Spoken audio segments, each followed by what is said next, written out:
All right, here we go. So the Saints are 2-1, and we have 5 more plays to look at this week. This first play is going to be that first touchdown of the game. Devontae Harris, our new punt returner, just takes it to the house. Really, he doesn't even get touched on this play.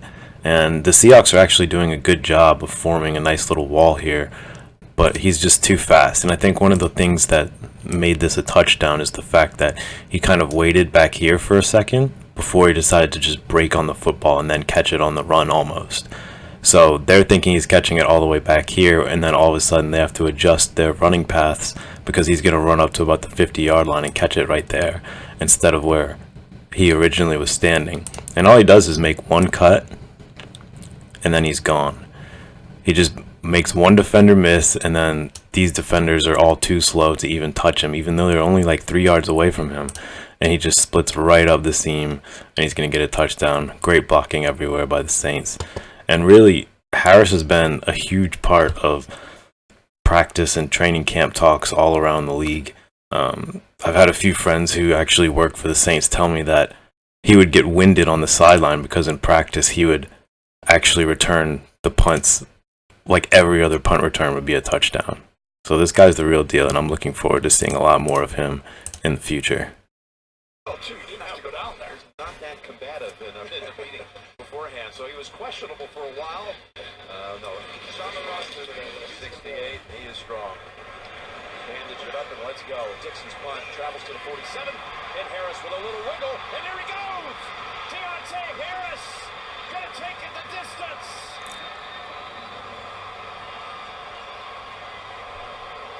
I can tell you right now, this guy leaps off the tape when you watch him each week. Last week, it was like, whoa. So the second play is going to be the touchdown scored by Von Bell, middle of the second quarter. It's a heavy run look by the Seahawks. Everyone on the Saints is biting run. We know it's going to be run, and you can see Eli Apple is manned up on Will Dissly, the tight end right here. He's going to motion over, and Eli's going to follow him.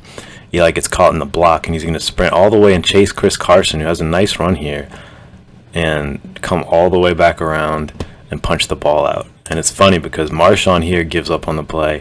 Ellis gives up. Even DeMario, they're all just pulling up like the play's over. The only two players besides Eli who know the ball is out is Vaughn right here, who's going to pick it up, and Davenport. Davenport's a defensive lineman.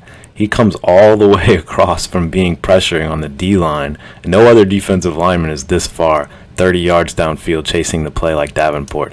And if Vaughn didn't pick this ball up, Davenport was going running. He was going to run and pick it up. As you can see, he commits to it. And Von Bell just makes a few cuts, and it's an easy touchdown for the Saints. Everyone gave up on the play except Eli knew it was out. He's the one who punched it out. And it was a good heads-up play by the Saints defense to be watching the ball and see it come out and make a play. So we didn't have something like last week where the refs just blow it dead when everyone gives up on the play.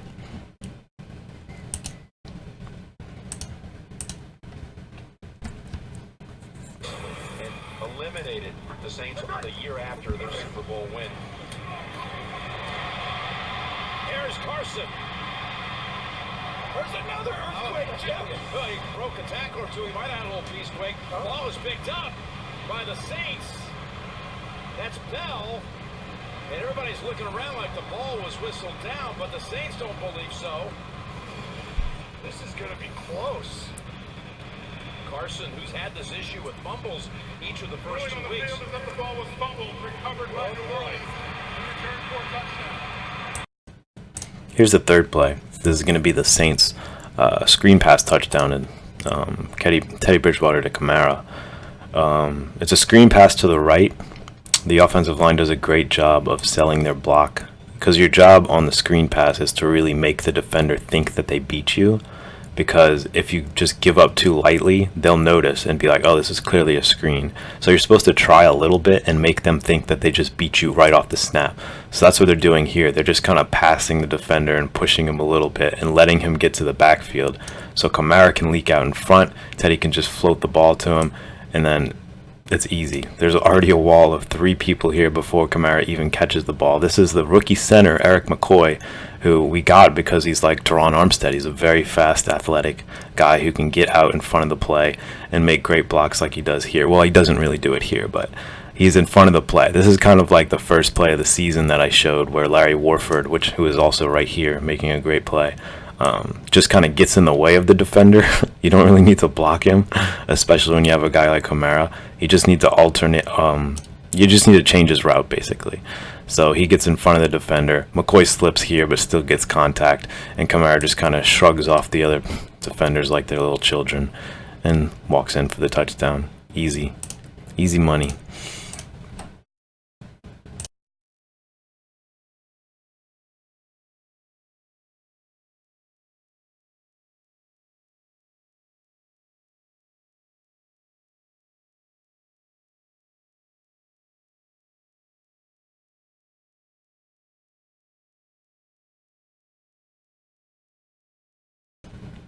So here's the next play. This is a 1st and 15 from our own 5 or 6. I guess it was after I think it was after a holding call on the offense, and it's actually kind of the opposite of what I just showed, where it's a screen pass, but the offensive linemen are all going to stay in their blocks instead of just like passing them into the backfield like they did on the other one. And that's because this is a play action screen pass, so it's built to have the linebackers commit to Kamara and then see its play action, then back up when they see that Teddy still has the ball, and then have to recommit to Kamara when they see him throwing the screen pass. So it's getting the linebackers in all kinds of crazy motions, and you can see they do it.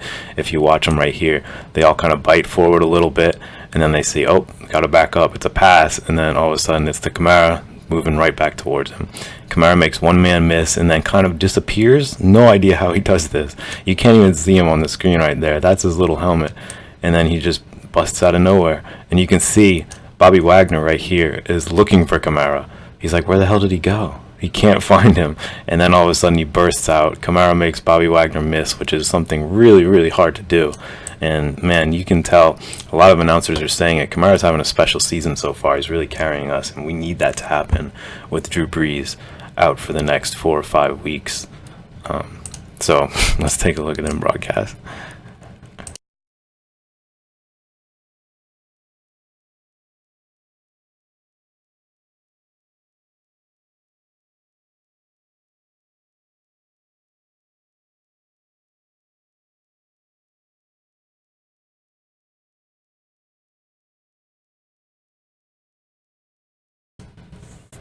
So here's the last play we're going to look at. Pretty much the play of the game. 4th down call by Sean Payton, 4th and 1. Everyone here on the Seahawks defensive front is pretty much looking at Teddy, and that's what I would be looking at, because we do so many QB sneaks where Drew goes over the top. That's what I would have expected here. We put Kamara in motion just to draw a little bit of confusion. This guy rotates out here, which doesn't really affect the play. The whole play is right here. It's 100% a Michael Thomas little drop screen, and the reason this works is because it's on the 1 yard line. This is a 1 yard line call. You don't call this anywhere else because you just need 1 yard. And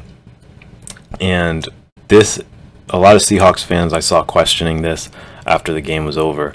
The reason this is legal for these receivers to be blocking before he catches the ball without being called pass interference is because it's within 2 yards of play. If you're within 2 yards of the line of scrimmage, you can block the defenders. If you're not, it's offensive pass interference. So that's why this is working. And you can tell it's a pass to Michael Thomas all the way, and it's a screen pass because even Teron Armstead, the left tackle on the play, he's not even blocking his man. He's going straight to form a wall. We have 3 players right in front of Michael Thomas. All he needs to do is catch the ball and literally fall into the end zone. That's probably what he's instructed to do. Just catch and fall into the end zone. Teddy's a little high on the throw. You'd like to see that a little bit lower, but at the end of the day, it did what it needed to do. And that was really the turning point of the game where we all felt a lot more confident in the outcome.